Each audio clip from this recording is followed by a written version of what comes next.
Hello all of student.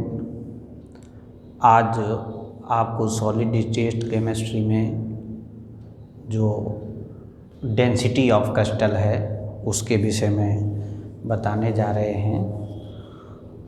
और ये जो डेंसिटी ऑफ क्रिस्टल बहुत ही सॉलिड स्टेट चैप्टर का इम्पोर्टेंट टॉपिक है। इससे तमाम क्वेश्चन घुमा फिरा के पूछे जाते हैं, जिसमें सबसे ज़्यादा जो ट्विस्ट करने का मौका मिलता है पेपर सेटर को तो वो यूनिट रहता है। तो आज आपको चर्चा करेंगे density of crystal. Density of crystal. अब देखिए डेंसिटी ऑफ क्रिस्टल, ये जो डेंसिटी ऑफ क्रिस्टल, डेंसिटी शब्द हमने आपको 11th क्लास में सिस्टम की प्रॉपर्टी बताई थी, इंटेंसिव एंड एक्सटेंसिव प्रॉपर्टी। तो ये जो डेंसिटी था वो इंटेंसिव प्रॉपर्टी के अंतर्गत आता था। इंटेंसिव प्रॉपर्टी का मतलब है इंडिपेंडेंट ऑफ मास।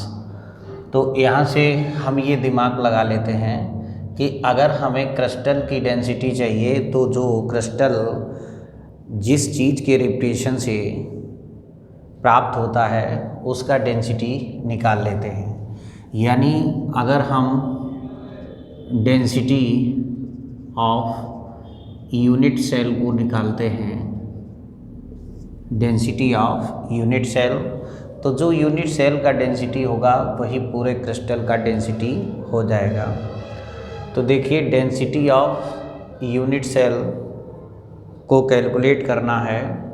इसके लिए हमें डेंसिटी शब्द को मैथमेटिकल, जैसा कि जूनियर क्लास से हम लोग पढ़ते आ रहे हैं, तो इसमें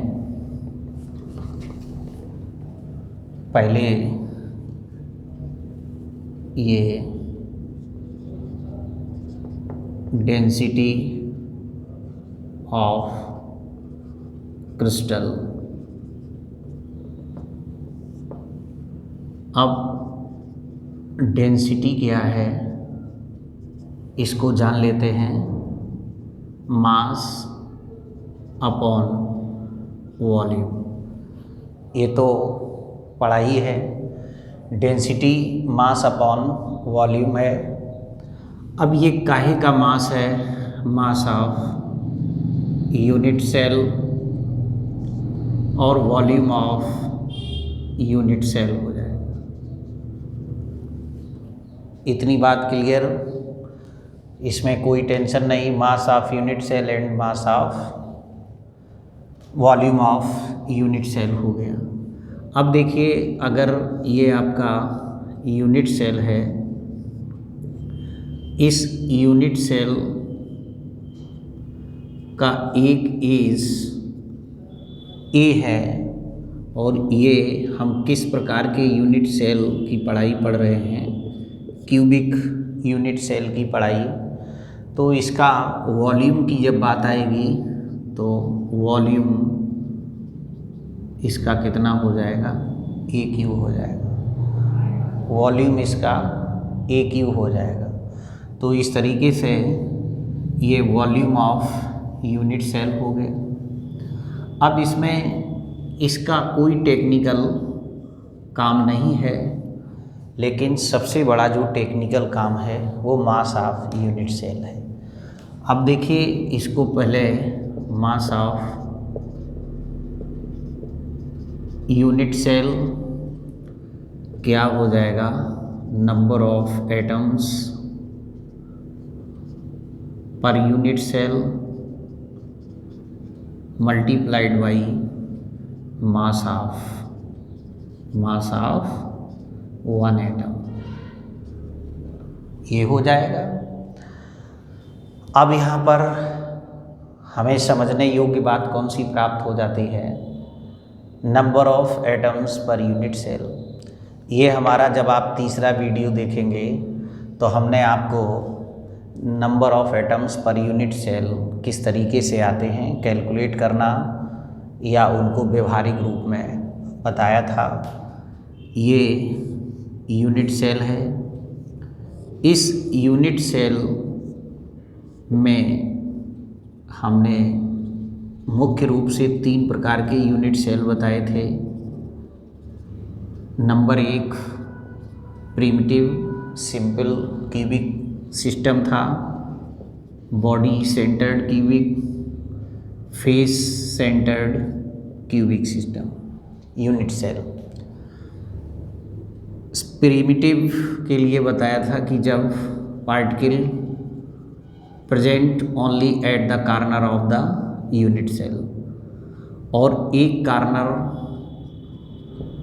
का कंट्रीब्यूशन कितना था उस यूनिट सेल के लिए 1/8, क्योंकि हमने कहा था कि जिस कमरे में पढ़ रहे हो उसके किसी एक कोने को आप इमेज करने के बाद इस चीज़ पर गौर करना कि आखिरकार ये कोना अन्य कितने कमरों के कोने के संपर्क में आ रहा है। तो इसके लिए 8 हमने कहा था। कोई भी माचिस ही ले लेना और उनको 4 ग्राउंड फ्लोर पर और 4 फर्स्ट फ्लोर पर रख कर के देखना, फिर जो बीचों बीच सेंटर वाला कोना होगा वो 8 के संपर्क में आएगा। तो जब 8 कॉर्नर होते हैं तो एक हो जाएगा जिसको हम जेड से रिप्रेजेंट कर लेंगे, चूँकि यहाँ अभी ज़रूरत पड़ेगी। बॉडी सेंटर में एक एडिशनल पार्टिकल यहाँ भी आ जाएगा।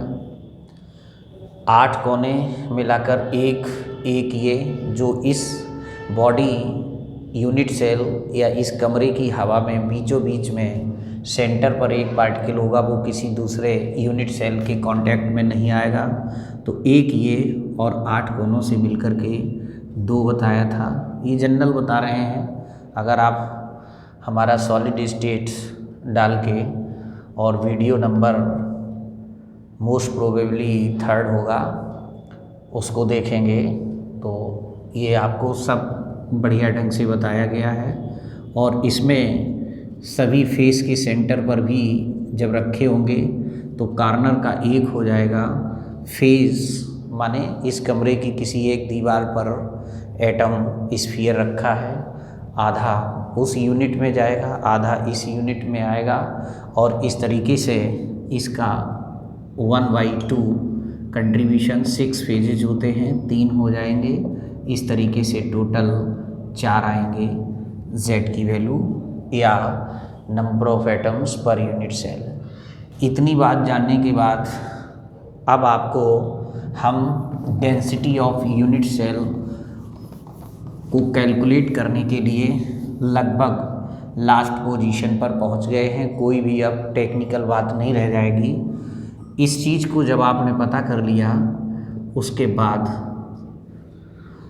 फिर थोड़ा सा कॉन्सेप्ट पीछे का इसमें लगाना पड़ेगा। थोड़ा सा कॉन्सेप्ट पीछे का मतलब है मूल कॉन्सेप्ट लगाना पड़ेगा। अब चूँकि हम मूल कॉन्सेप्ट से समझ रहे हैं कि अगर 6.023 × 10⁻23 एटम्स होते हैं, उनका जो भी मास होगा वो किसके बराबर होगा? एटॉमिक मास के बराबर, अर्थात एटॉमिक वेट के बराबर होगा। इसमें उदाहरण के तौर पर मान लीजिए हम सोडियम की बात करते हैं, पोटेशियम की बात करते हैं, क्लोरीन की बात करते हैं, तो हम ये मानते हैं कि सोडियम का परमाणु भार कितना है? 23 है। ग्राम में इसको रिप्रेजेंट कर दिया, 23 हो गया। 23 ग्राम को हम क्या बोलेंगे? 1 ग्राम परमाणु बोलेंगे सोडियम का, अर्थात 1 मोल बोलेंगे। 1 मोल सोडियम में सोडियम के परमाणुओं की संख्या, एटम्स की संख्या कितनी होगी? एवोगैड्रो नंबर होगा। ये आपका क्या होगा? एवोगैड्रो नंबर है। फर्स्ट ईयर में फर्स्ट चैप्टर में ही मोल कॉन्सेप्ट है, बड़े अच्छे ढंग से क्लियर भी किया गया है।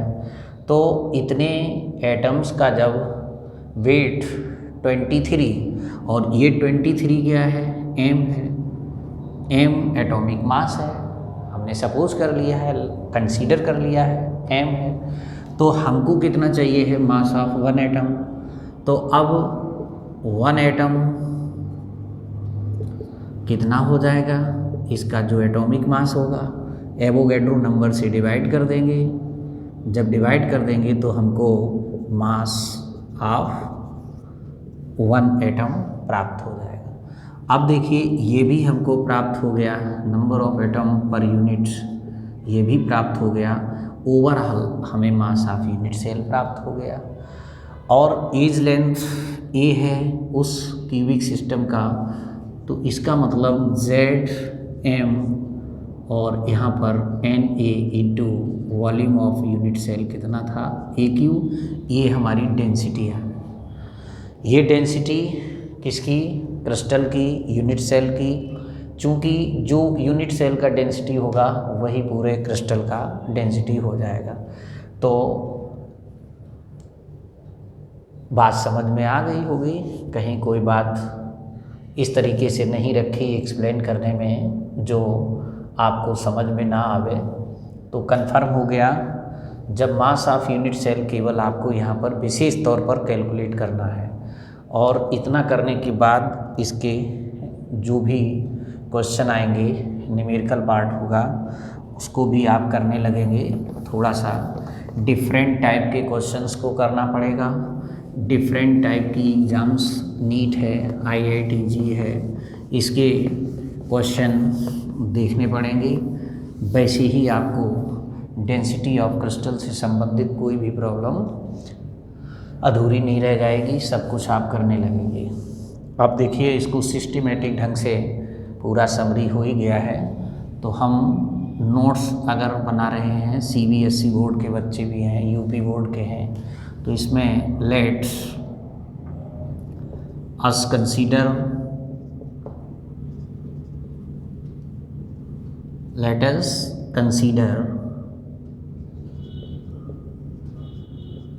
Length of unit cell A, number of atoms per unit cell और atomic mass of an element M। ये हम इतनी चीज़ को सपोज दैट कर रहे हैं, कंसीडर कर रहे हैं। इसी के साथ बात लिखते हैं, density of unit cell, mass of unit cell, volume of unit cell.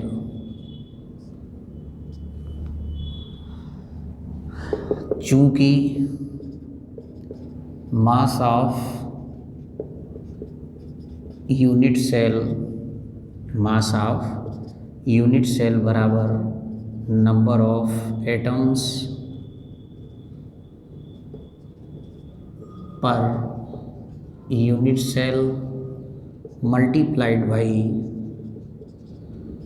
Atomic mass, या यहाँ लिखते हैं mass of one atom. Number of atoms per unit cell Z और मास ऑफ वन एटम अभी आपको पूरा एक्सप्लेन किया, क्या आएगा, molar mass, atomic mass upon Avogadro number. ये आपका मास ऑफ यूनिट सेल आ गया। अब इसको हम इन मान को सब्स्टिट्यूट करते हैं। एक दूसरा volume of unit unit cell equal AQ आ जाएगा। अब हम लिख देते हैं देयरफॉर डेंसिटी ऑफ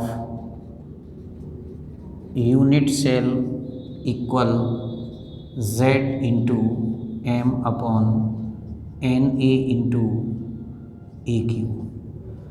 ये आपका डेंसिटी ऑफ यूनिट सेल जिसको हम रो डैश से रिप्रेजेंट कर देते हैं। अब चूँकि शुरुआत में ही मैंने बताया डेंसिटी एक ऐसा प्रॉपर्टी है जो इंडिपेंडेंट ऑफ मास होगा। यूनिट सेल का जो डेंसिटी होगा वही डेंसिटी ऑफ क्रिस्टल। तो अगर डेंसिटी ऑफ क्रिस्टल को हम रो मान लेते हैं तो हम यहाँ पर लिख सकते हैं चूँकि